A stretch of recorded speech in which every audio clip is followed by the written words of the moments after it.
नमस्कार। संस्कृति यात्रा में एक बार फिर आप सभी का स्वागत है। मैं हूं प्रीति सिंह। पर्वतराज हिमालय की गोद से निकली कई नदियां भारत के बड़े भूभाग को जीवन के योग्य बनाती हैं।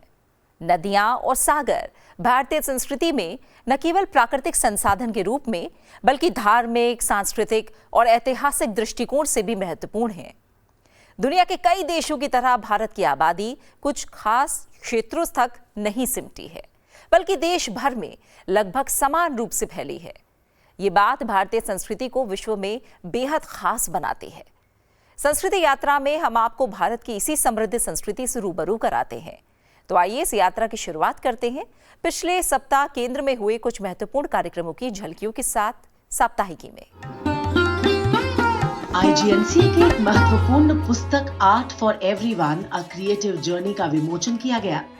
ये पुस्तक प्रतिष्ठित कला संरक्षण और प्रोफेसर हिम चटर्जी ने लिखी है। कार्यक्रम की अध्यक्षता की IGNC के डीन प्रशासन एवं कला निधि विभाग के अध्यक्ष प्रोफेसर रमेश चंद्र गौड़ ने। इस कार्यक्रम में कई महत्वपूर्ण मुद्दों पर चर्चा की गई जो कला और रचनात्मकता से जुड़े थे। कार्यक्रम के मुख्य अतिथि थे प्रसिद्ध मूर्तिकार पद्मश्री प्रोफेसर बिमान बी दास। इस कार्यक्रम में वक्ताओं ने कला संस्कृति की महत्वपूर्ण भूमिका, रचनात्मक समर्पण और इसके विकास पर विचार साझा किए। ये किताब कला के महत्व और उसकी सार्वभौमिकता को प्रस्तुत करती है। इंदिरा गांधी राष्ट्रीय कला केंद्र के प्रोजेक्ट मौसम ने SGT विश्वविद्यालय के advance study institute of Asia के सहयोग से 2 दिवसीय अंतर्राष्ट्रीय सम्मेलन monsoon the sphere of cultural and trade influence का आयोजन किया। इसमें भारत और हिंद महासागर क्षेत्र के देशों के बीच सांस्कृतिक, व्यापारिक और समुद्री साझेदारी पर गहरा विचार विमर्श हुआ। सम्मेलन में भारत के ऐतिहासिक समुद्री प्रभाव और हिंद महासागर क्षेत्र में सांस्कृतिक कनेक्टिविटी को विशेष तौर से रेखांकित किया गया। केंद्रीय संस्कृति मंत्री गजेंद्र सिंह शेखावत और अन्य गणमान्य वक्ताओं ने हिंद महासागर क्षेत्र के देशों के बीच ऐतिहासिक और सांस्कृतिक संबंधों की खोज करते हुए इस क्षेत्र में व्यापार, परंपराओं और संबंधों को आकार देने में भारत के केंद्रीय भूमिका को रेखांकित किया। भारत का संबंध अनेक वर्षों तक अनेक देशों के साथ में व्यापारिक, व्यावसायिक, शैक्षिक और सांस्कृतिक दृष्टिकोण से रहा। उसका प्रभाव आज भी उनके जीवन में निश्चित रूप से देखा जा सकता है, समझा जा सकता है, पहचाना जा सकता है। भारत के हिंद महासागर के देश और तटीय देशों के ऐतिहासिक और सांस्कृतिक संबंधों को पुनः स्थापित करने के दृष्टिकोण से कलयुग में सामूहिकता ही एकमात्र बचने का उपाय है। इस मंत्र को मानते हुए कतर में 38वें वर्ल्ड हेरिटेज सेशन में मौसम जो है प्रोजेक्ट मौसम, इसकी कल्पना जो है विश्व के सामने हमने रखी थी। साथ ही प्राचीन व्यापारिक मार्गों, बंदरगाहों और तटीय बस्तियों के बीच साझा सांस्कृतिक धरोहरों पर भी प्रकाश डाला। इस अंतर्राष्ट्रीय सेमिनार का उद्देश्य अकादमिक सहयोग और विरासत संरक्षण के साथ गहन सांस्कृतिक कूटनीति को बढ़ावा देना था।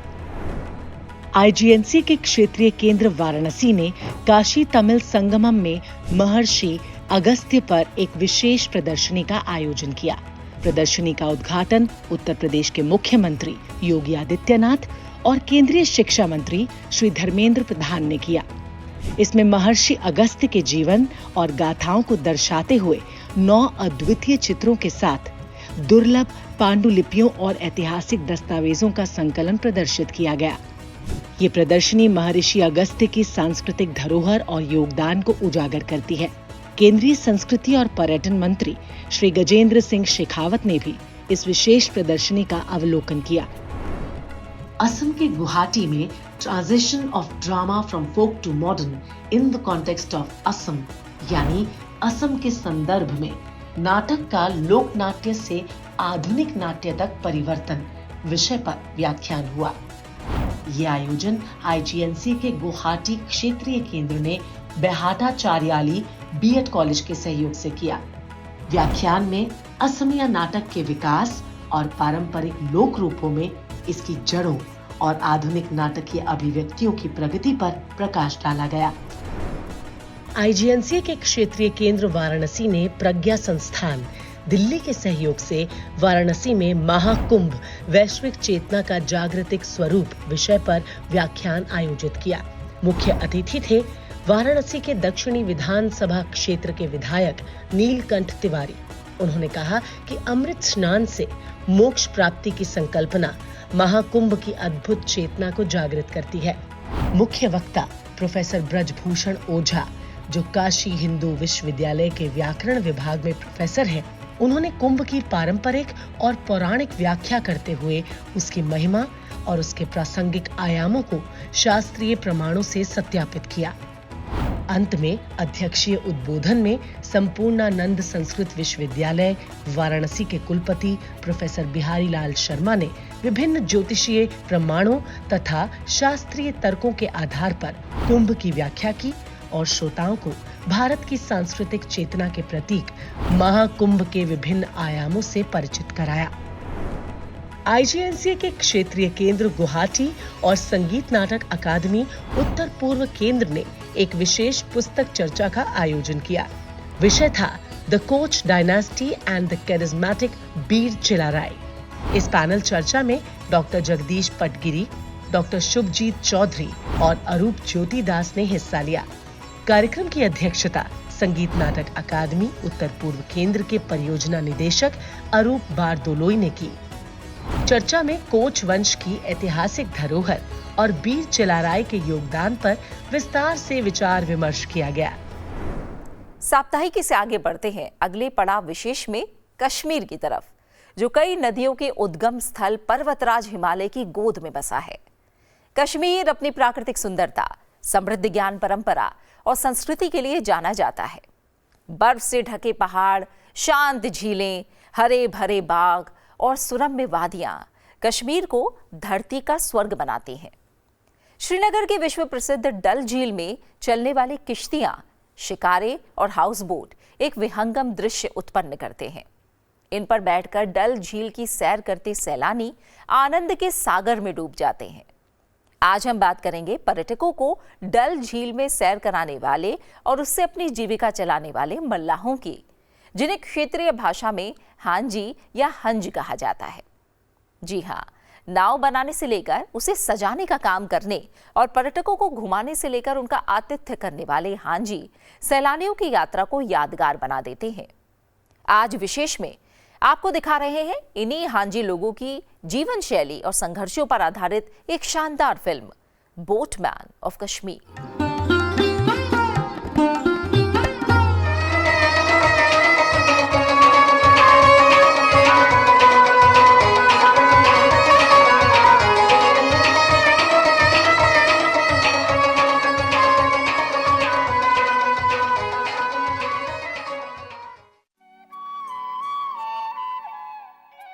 Where the radiance of dawn shimmers lovingly over the lush bough, where imposing heights smile reassuringly over the verdant expanse below, where the flow and ebb of colors sets the tone for the walk of life, where the charms of beauty serenade the echoing valleys, where dream odysseys laze in the cool shade, where the glowing dusk caresses the ridges of horizon seductively, where the mirth of love pervades every speck of existence. That's where Mother Nature prefers to be known by the name Kashmir. नमरथ नावे ओ नावे गम छुम यार मारावे।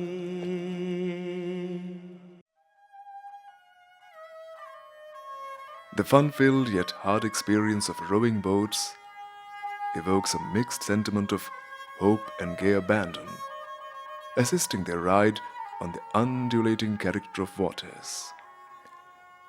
In fact, some leading folk singers of Kashmir Valley hail from the boat people community itself. Thus, the boat people have been able to carve a niche for themselves in the socio-cultural milieu of Kashmir. They are typically close association with water bodies has led them to cast a multifaceted influence on the local tastes, attitudes, as well as the outlook. Dunga is a humble dwelling in every sense. It's made of Devdar wood.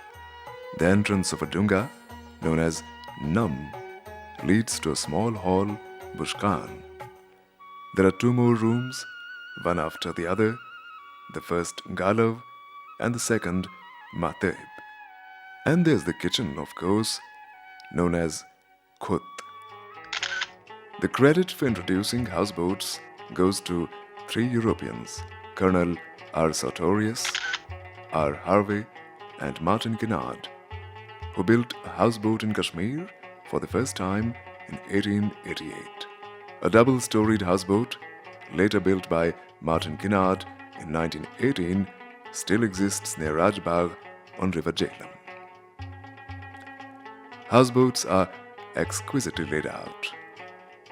The delectably carved ceilings, floors covered with neatly designed carpets, walls decorated with eye-catching papier-mâché specimens, handcrafted curtains, and whatnot.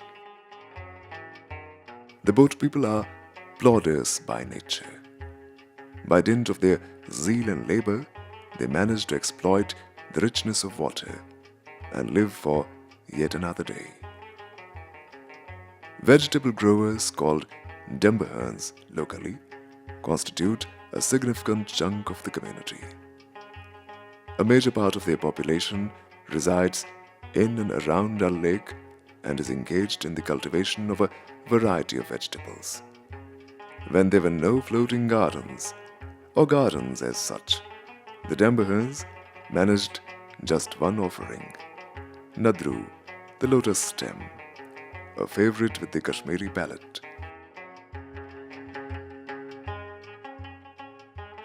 Today, there's hardly a vegetable that doesn't grow in the lake. The wee hours of morning are witness to a glamorous activity of wholesale buying and selling on the quays of the lake.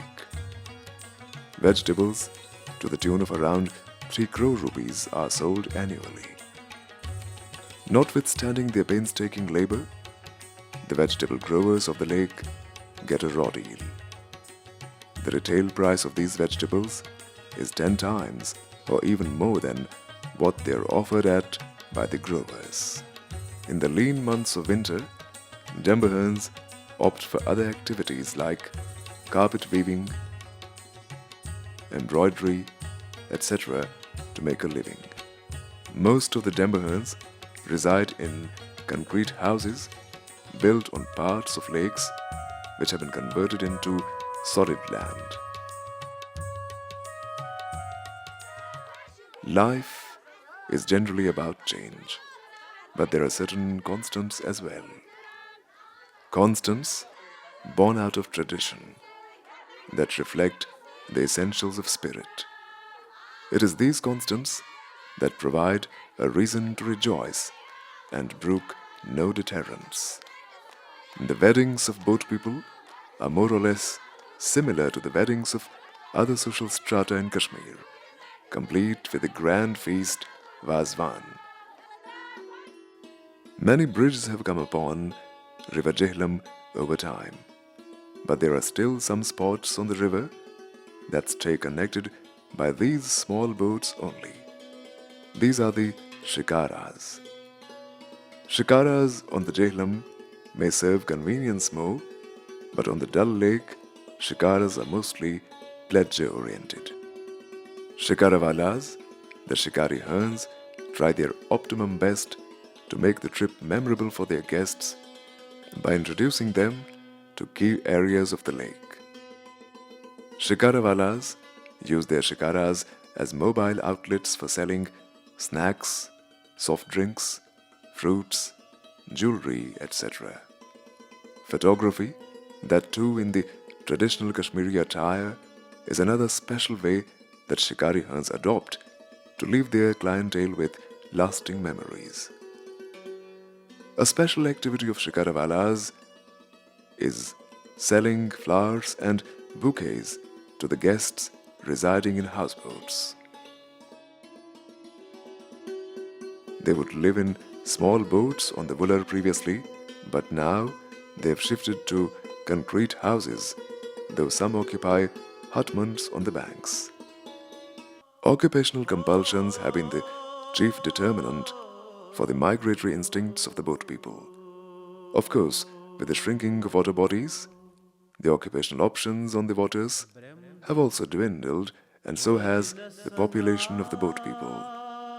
As per the last census conducted in 2003, the total population of the community stood at 22,659, of which 11,968 were male and 10,691 female.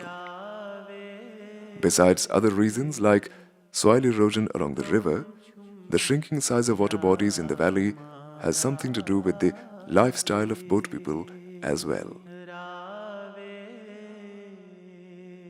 The boat people, regarded the first settlers of Kashmir, are on the wane, both in numbers and cultural individuality.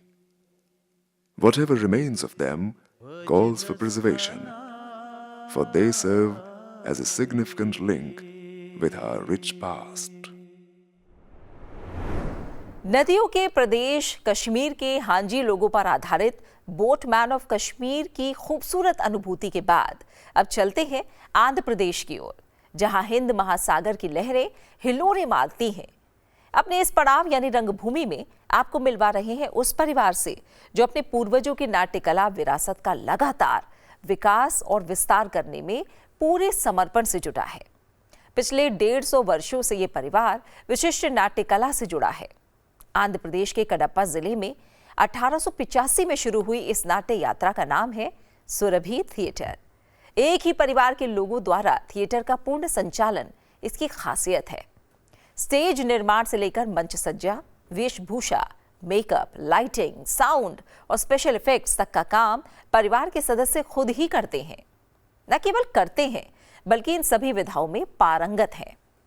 हर कालखंड में परिवार की 2 से 3 पीढ़ियों के महिला, पुरुष और बच्चे अभिनय, नृत्य, संगीत और गायन का प्रदर्शन करते हैं। भारत के पारिवारिक थिएटर समूहों में अग्रणी सुरभि थिएटर में एक ही परिवार के लगभग 100 सदस्य आज भी एक साथ मिलकर दर्शकों का स्वस्थ मनोरंजन कर रहे हैं। तो आइए रंगभूमि में देखते हैं सुरभि थिएटर की एक प्रसिद्ध प्रस्तुति भक्त प्रहलाद के कुछ अंश।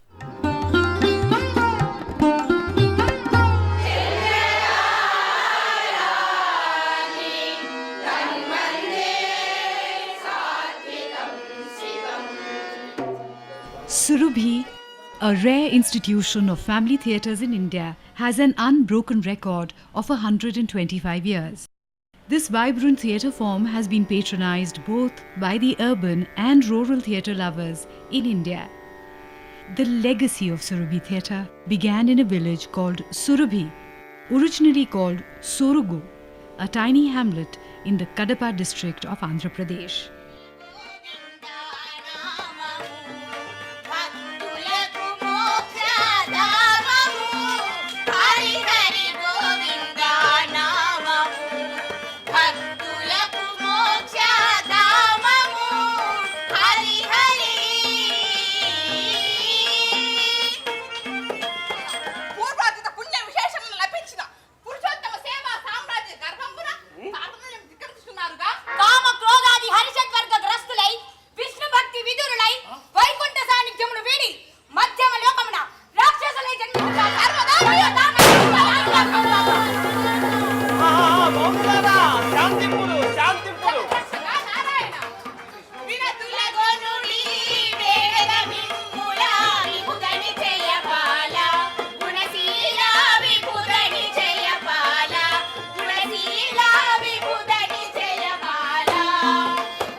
పక్షి జాతములచే గాని ఎంతనైనను ఎంత వెలినైనను రాత్రి అయినను పగలు అయినను నాకు చావులేని వరంబు నీవు బ్రహ్మదేవా, నాకు చావులేని వరంబు నీవు. దుర్జన హింసల పాలన వేచిన గర్భిణి స్త్రీలను నిర్భయంగా దుర్జన హింసల పాలన వేచి దురాత్మకు ఆసురాధినాథుని వధించద వధింతుని పుడే పరాభవమును సహించునా నీతులు చెప్పుచు నీచ కృత్యములు నీవనరేల్చుట తెలియునురా దుష్టులు ఎవరో దేవతలెవరో కష్టము చేసిన కలుడా ఇదిగో పరాభవమును సహించునా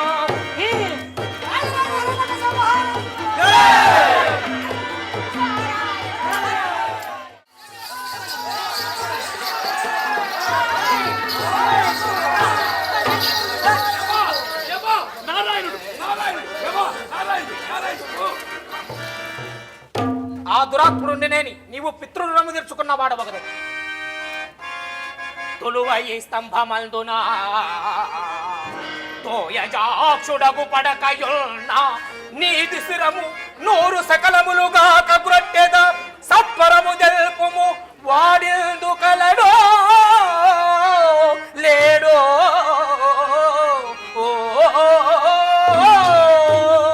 ఓరి దురాత్మ కలడా ఇందు ఓరి హరి బయలుపడమురా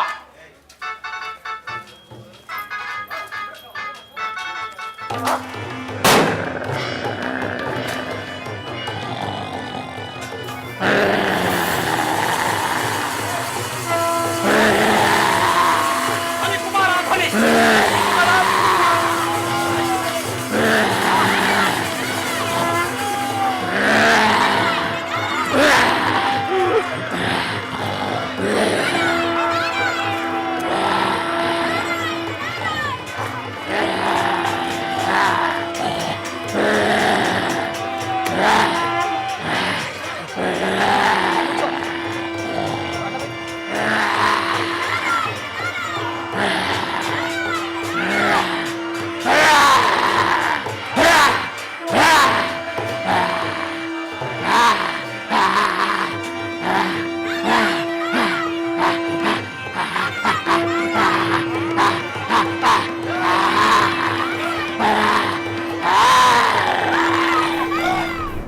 अभी आप देख रहे थे सुरभि थिएटर का प्रसिद्ध नाटक भक्त प्रहलाद। अब चलते हैं अगले पड़ाव माटी सुगंध की ओर। भारत की ग्रामीण विरासत के संरक्षण के लिए संस्कृति मंत्रालय एक अहम परियोजना चला रहा है, मेरा गांव मेरी धरोहर। माटी सुगंध में हम आपको दिखाते हैं इसी प्रयास की एक झलक। उत्तर प्रदेश के मथुरा जिले में गांव है रावल बांगर। ये राधा रानी की जन्मस्थली है। तो आइए माटी सुगंध में सुगंध लेते हैं कनुप्रिया राधा के जन्मस्थान रावल बांगर की।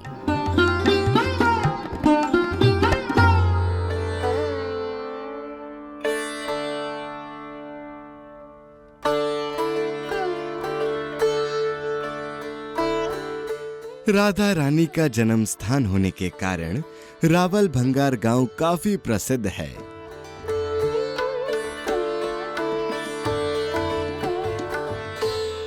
रावल और आसपास के मूल निवासियों को ब्रिजवासी कहा जाता है।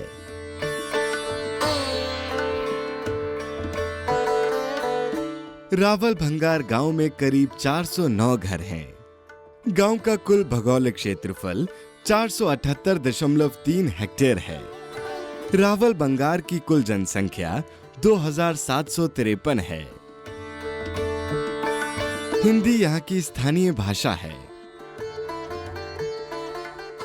मथुरा सभी प्रमुख आर्थिक गतिविधियों के लिए रावल बंगार का निकटतम शहर है, जो लगभग 12 किलोमीटर दूर है।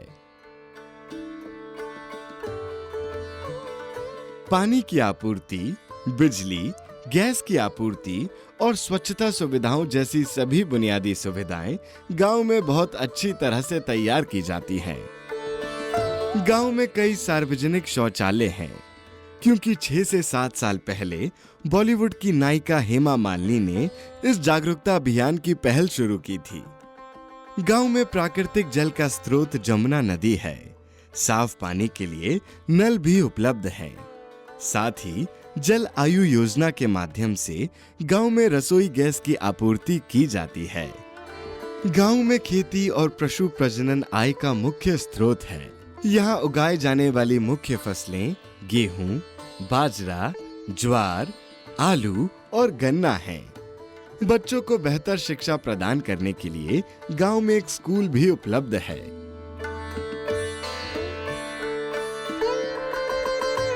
गांव में एक स्वास्थ्य केंद्र भी उपलब्ध है। रेल द्वारा उपलब्ध परिवहन का साधन मथुरा रेलवे जंक्शन है। सांसद हेमा मालिनी ने भारत के प्रधानमंत्री द्वारा घोषित सांसद आदर्श ग्राम योजना के तहत गांव को गोद लिया हुआ है। होली और राधा रानी का जन्मदिन ग्रामीणों के बीच बहुत लोकप्रिय है। राधा रानी का जन्मदिन गांव में धूमधाम से मनाया जाता है और लोग इस त्योहार का सबसे अधिक आनंद लेते हैं। रावल में राधा कृष्ण काले प्रतीकात्मक वृक्ष और सफेद घूमते हुए वृक्ष भी मौजूद हैं। रावल गांव एक सच्ची भक्ति और भारतीय संस्कृति का उदाहरण है। तो ये थी आज की हमारी संस्कृति यात्रा। आशा है आपको पसंद आई होगी। इस कार्यक्रम को लेकर आपके सुझाव हमारे लिए बेहद महत्वपूर्ण हैं। अपने सुझाव हमें जरूर भेजें। हमारा ईमेल आईडी है sanskriti.ignca@gmail.com। आपसे फिर होगी मुलाकात संसद टीवी पर अगले हफ्ते आज ही के दिन इसी समय संस्कृति यात्रा के अगले एपिसोड में। तब तक के लिए नमस्कार।